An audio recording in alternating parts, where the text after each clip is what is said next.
Salut à tous et bienvenue sur ma chaîne éducative. Aujourd'hui, on se plonge dans une œuvre incontournable du théâtre français, Antigone de Joan Will. Dans cette vidéo, je vais vous présenter un extrait du prologue suivi d'une série de questions de compréhension et d'analyse parfaite pour vous entraîner à l'examen. À la fin, je vous proposerai aussi un sujet de production écrite avec une correction détaillée. Alors, restez bien jusqu'au bout.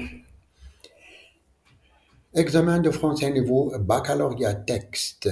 Extrait d'Antigone de Joan Will, page 79-80. Je répète, page 79 et 80 du roman Antigone. Voilà le texte. Crayon, écoute-moi. Antigone, si je veux moi, je peux ne pas vous écouter. Vous avez dit oui. Vous avez dit oui, je n'ai plus rien à prendre de vous. Pas vous. Vous êtes là à boire mes paroles. Et si vous n'appelez pas vos gardes, c'est pour m'écouter jusqu'au bout. Crayon, tu m'amuses. Antigone, non, je vous fais peur. C'est pour cela que je vous essayais de me sauver. Ce serait tout de même plus commode de garder une petite Antigone vivante et muette dans ce palais. Vous êtes trop sensible pour faire un bon tyran. Voilà tout. Mais vous allez tout de même me faire mourir. Tout à l'heure, vous le savez, et c'est pour cela que vous avez peur. C'est laid, un homme qui a peur, criant sourdement. Eh bien, oui, j'ai peur d'être obligé de te faire tuer si tu t'obstines, et je ne le voudrais pas. Antigone, moi, je ne suis pas obligé de faire ce que je ne voudrais pas. Vous n'auriez pas voulu non plus, peut-être, refuser une tombe à mon frère.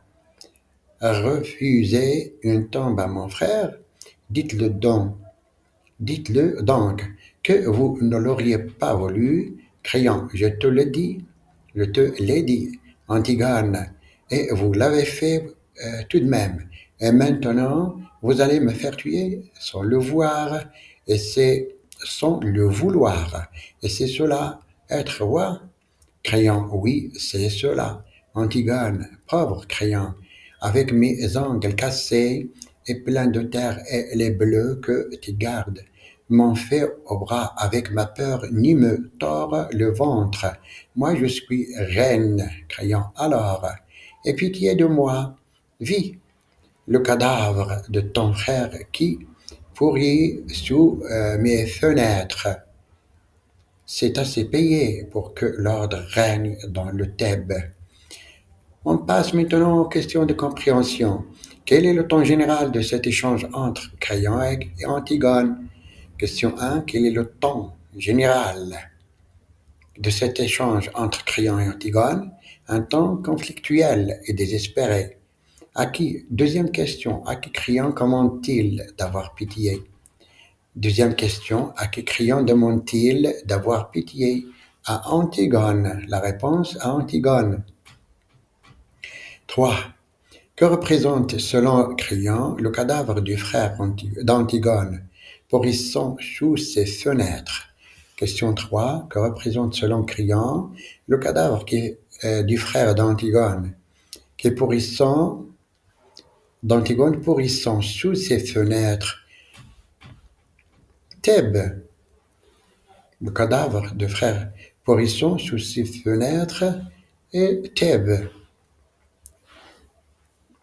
4. Quelle est la raison principale pour laquelle Crayon souhaite d'Antigone vive? Question 4. Quelle est la raison principale pour laquelle Crayon souhaite d'Antigone vive? La réponse, parce que son fils aimant l'aime et il ne veut pas payer plus. Cinquième question. Quel mot prononcé par Crayon semble irrévocable pour Antigone? Cinquième question. Quel mot prononcé par Crayon semble irrévocable pour Antigone? Le mot oui. Les questions d'analyse de la langue. Première question. Identifier et analyser la figure de style dans la phrase. Le cadavre de ton frère qui pourrit sur mes fenêtres, c'est Thèbes. Je répète la question. Identifier et analyser la figure de style dans la phrase. Le cadavre de ton frère qui pourrit sur mes fenêtres, c'est Thèbes. Donc le cadavre, c'est Thèbes. Le cadavre du frère, c'est Thèbes. La réponse, métaphore. L'analyse de cette phrase, c'est une métaphore. Le cadavre qui pourrit est une métaphore de la décomposition morale et politique de Thèbes. La question numéro 2. Quel niveau de langue est utilisé dans le texte? Justifiez votre réponse. Question 2. Quel niveau de langue est utilisé dans le texte? Justifiez votre réponse. La réponse. Un niveau de langue courant, avec des expressions simples. Le langage reste accessible tout en conservant une certaine formalité. Question numéro 3. Analysez la structure de la phrase. Si je veux moi, je peux ne pas vous écouter. La question 3. Analysez la structure de la phrase. Si je veux moi, je peux ne pas vous écouter. La réponse. Il s'agit d'une phrase complexe avec une proposition subordonnée conditionnelle. Si je veux, si tu es une proposition principale, moi je peux ne pas. La proposition principale, c'est moi je peux ne pas vous écouter. Et si je veux, c'est une proposition subordonnée conditionnelle. La question numéro 4. Quel est le rôle de Crillon en tant que personnage dans la pièce Antigone? Question 4. Quel est le rôle de Crillon en tant que personnage dans la pièce d'Antigone? La réponse. Crillon représente l'autorité, l'ordre et la raison d'État. Il est le roi qui doit faire des choix difficiles pour le bien de Thèbes. La question numéro 5. Comment la didascalie, écoute-moi, influence-t-elle la réception du texte? Cinquième question. Comment la didascalie, écoute-moi, influence-t-elle la réception du texte? La réponse.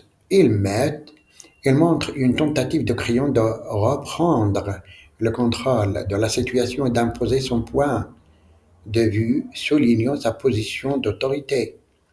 Question numéro 6. Relevez les champs lexicaux présents dans le texte, expliquez leur importance. Question 6. Relevez le champ lexicaux présent dans le texte, expliquez leur importance. La réponse. Le champ lexical est le mot de la souffrance. Cadavre, pourri, payé. Souligne la tragédie. Souligne la tragédie et le sacrifice. Deuxième réponse, champ lexical du pouvoir. Le champ lexical du pouvoir et de l'autorité. Roi, ordre, Thèbes met en évidence les enjeux politiques et la responsabilité de Crillon. Septième question, quelle est la fonction du vous utilisée par Antigone envers Crillon? Septième question, quelle est la fonction du vous utilisée par Antigone envers Crillon? La réponse, le vous marque une distance et un manque de respect envers Crillon, soulignant la rébellion d'Antigone contre son autorité. Huitième question, expliquez comment l'extrait reflète le conflit entre la loi humaine et la loi morale. Question 8, expliquez comment l'extrait reflète le conflit entre la loi humaine et la loi morale. La réponse, Crillon insiste sur l'ordre de Thèbes, tandis qu'Antigone refuse d'écouter, privilégiant sa propre conscience morale et son devoir envers son frère. La neuvième question, proposez un synonyme pour le mot pitié dans le contexte de la phrase de Crillon. La neuvième question, proposez un synonyme pour le mot pitié dans le contexte de la phrase de Crillon. La réponse, compassion, la compassion et la clémence. Le synonyme de pitié, c'est compassion et clémence. Question 10. Identifiez le registre littéraire dominant dans cet extrait. Justifiez votre réponse. Question 10. Identifiez le registre littéraire dominant dans cet extrait. Justifiez votre réponse. Le registre tragique, car c'est un registre tragique, car il met en scène un conflit insoluble des personnages confrontés à des choix douloureux et un destin funeste.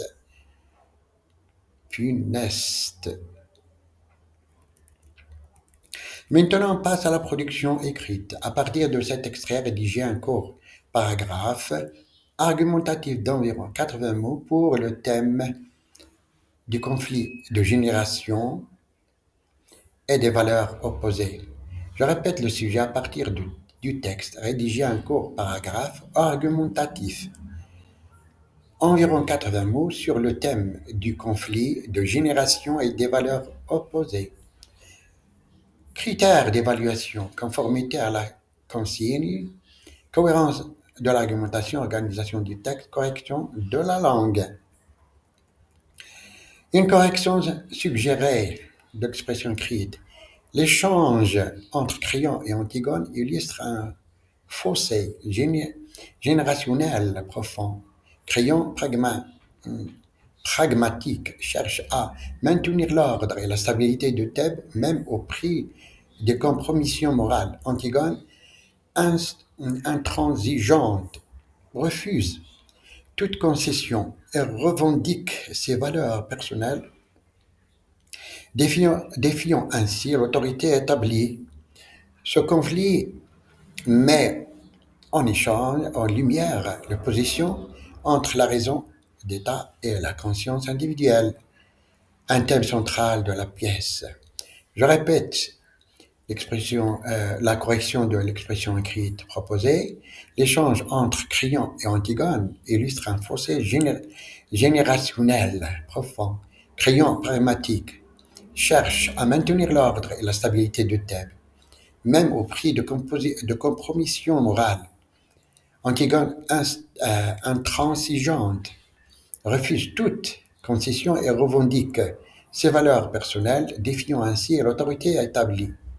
Ce conflit met en lumière l'opposition entre la raison d'État et la conscience individuelle, un thème central de la pièce. Maintenant, on passe au résumé en 60 mots.